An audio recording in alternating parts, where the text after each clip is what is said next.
Dear subscribers and viewers, I would like to share with you an experience I had on my business trip for my internship. We were traveling to a small town in northwest Iowa.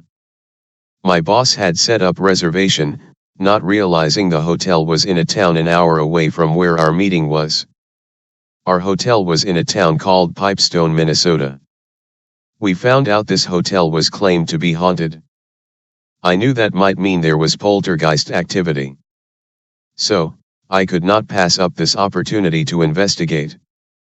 One of my associates had a room on the floor. The hotel manager said they've had past activities. After reading the booklet where people write down their experiences, my associate wanted their room changed. So, I took the third floor in room 309. It was room 308 that many people wrote down that something active was in that room. Example was people seeing a light in the bathroom, banging noises and faint voices and messages on the fogged up mirror in the bathroom, saying "get out."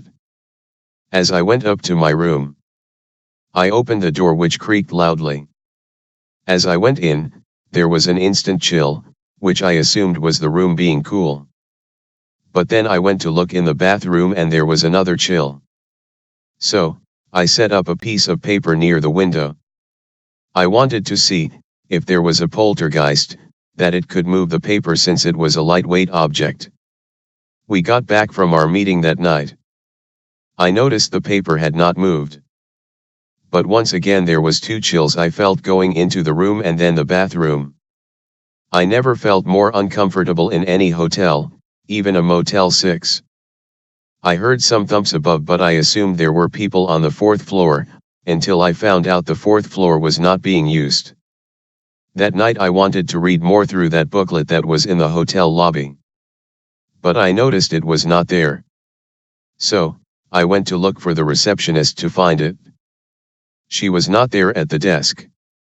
I went downstairs to look for someone. I found the receptionist in the hotel downstairs bar. I asked if she knew where the booklet is so I can document it for a video. She was very surprised to hear it was not where it was supposed to be. Here is some of my conversation with her. 308. 308? That's Charlie's room. That's the name they give?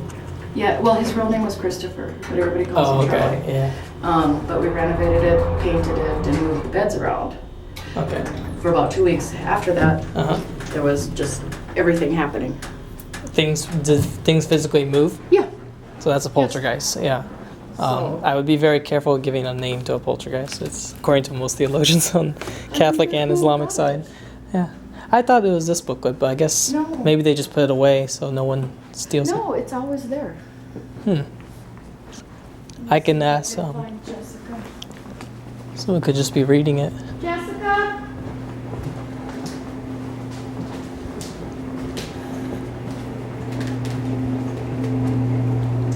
If they're closed down, that's fine.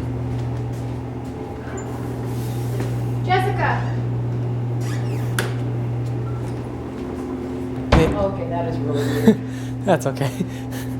But yeah, I'll check in I the was morning. cleaning But go, in yeah, go ahead. 308. Mm-hmm. Because the girl didn't want to do it herself. Would it be alright if I show your face, or do you not want your face? Okay. Because she called me to come up there with her because she was scared. Mm-hmm. And I got like pushed like that. Just a little nudge. Uh-huh. Okay. I turned around and I said, I don't have time to play, Charlie. Yeah. And Well, they move phones and stuff that are in the rooms. But have you? It's normally like a jerk, right? They can jerk something off, maybe, or they like a slide, or does it have control? Have you ever seen anything she physically told- lift up? Well, one of my housekeepers, she said she came down and got me. That was a few weeks ago. That's what I said. They were really playing. Yeah. And she They like to mess with people. came down and she goes, Pam, they keep moving the telephone. They keep putting it back on the floor. They keep putting it back up. So you mean the is it on a wire? Can I see the phone? No, the regular phones that are in your rooms. Oh, so they slide off and they're on the ground, like they something's put been them on pushed the off, ground. Oh no, it's sitting upright. Okay, so there's that okay, so that's interesting because that shows there's more control to the phenomenon, probably because it's built up over decades. Whereas in And most. these ones that were here, they went up to 308. That's the room they were staying in. Okay, I'm a They brought 309. some popcorn, Huh. and because they asked if they could take popcorn. Okay, I said, go yeah. ahead.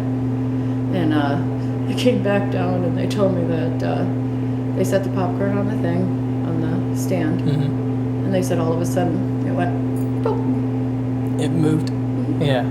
So that's interesting. I talked to one, what was it, I forgot the priest's name, but he's saying normally the phenomenon, it has some lack of control. Like it only can like jerk something off or move it. But if it has like full levitation or telekinesis, that's when it's a kind of a dangerous state because it's gaining more and more control over matter. Whereas normally it's just, it tries to push it or it looks for the weakest point of an object, like the leverage of a door. Yep. And so doors are very easy for them to move because it's just so easy. When we were renovating the 4th floor,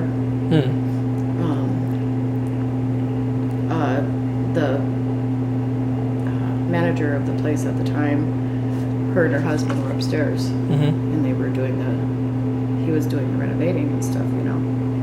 And they went home and stuff, and I had one guy up on the 4th floor, all the rest were, you know. What time of day? At night? Or was it during? No, it was probably about 5, 6 o'clock at night. And the guy comes PM, down. okay. The guy comes down and he goes, all the doors are open upstairs. I go, what? He goes, all the doors are open upstairs. Huh. He goes, did somebody leave them open? He goes, and mine was open too. Huh. I said, no, our housekeepers do not leave, guest doors open. Yeah.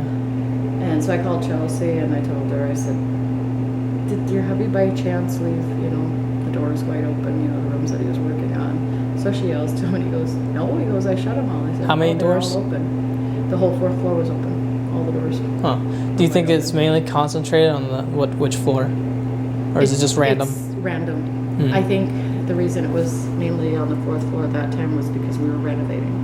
So it was attracted to you, like in a sense it's just trying to mess with anyone it can probably do. That's interesting. And then the 3rd floor, we when we did 308, because we moved the beds and everything, rearranged the whole room, and they painted and everything. For 2 weeks after that, they were just crazy in here. Huh. So things were moving around. Okay.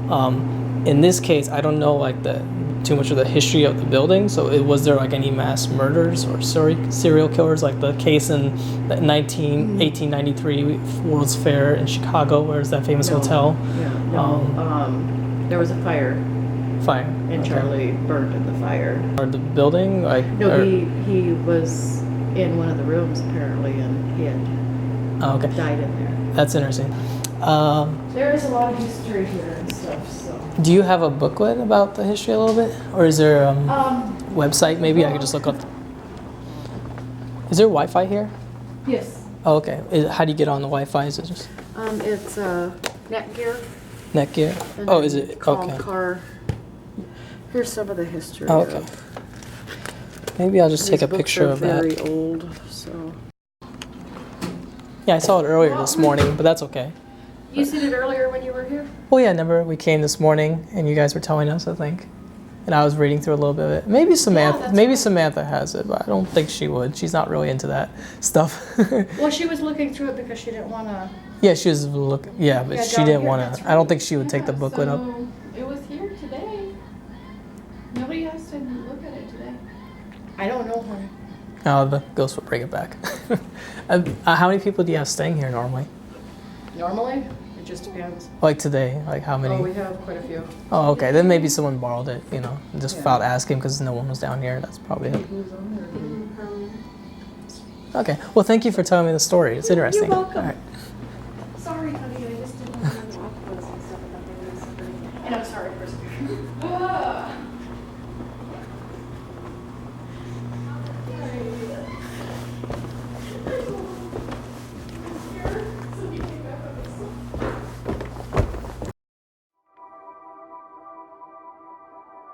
To conclude, I honestly believe there is a poltergeist in the Calumet Hotel.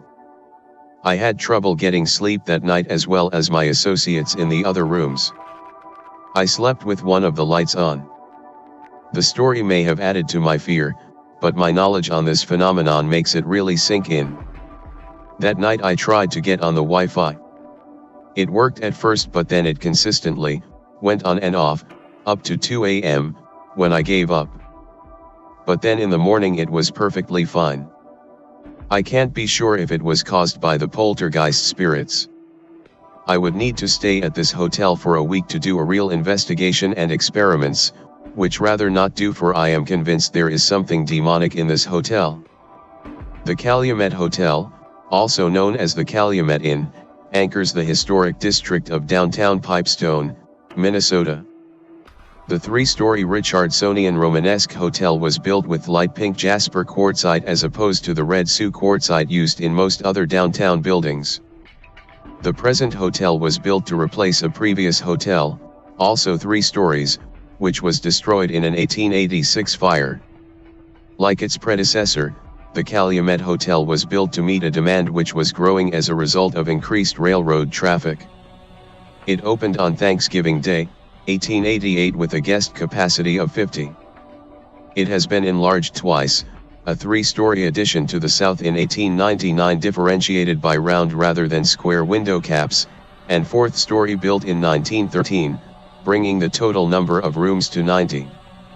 Among the various businesses to occupy the first floor and basement of the building were First National Bank and a 14-hole miniature golf course.